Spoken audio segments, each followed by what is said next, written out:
বিশ্বনবী ইস্তিগফারের অনেকগুলো আলফাজ শিখিয়েছেন। সবচেয়ে সহজ যেটা শিখিয়েছেন সেটার নাম হলো আস্তাগফিরুল্লাহ।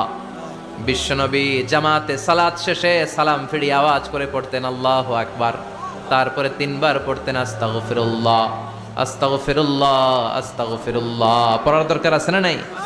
পড়তে রাজি আছেন তো? সালাম ফেরানোর পরে কি পড়বেন? নাকি দোয়া করার জন্য পাগল হয়ে যাবেন? আল্লাহুম্মা আমিন ইয়া আরহামার রাহিমিন আছে না নাই? পাগল হয়ে যায় দোয়া করার জন্য, কিন্তু তাসবিহগুলো পড়তে চায় না। বিশ্বনবী লম্বা তাসবিহ পড়তেন, সালাম ফেরানোর পরেই আস্তাগফিরুল্লাহ পড়তে রাজি আছেন?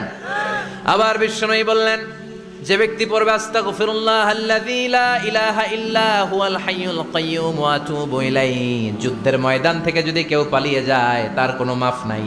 এটা অনেক বড় কবিরা গুনাহ। আত-তাওয়াল্লি মিন ইয়াউমিজ যাহফ, যুদ্ধের ময়দান থেকে পালালে ওর কোনো মাফ নাই। বিশ্বনবী বলেন, যুদ্ধের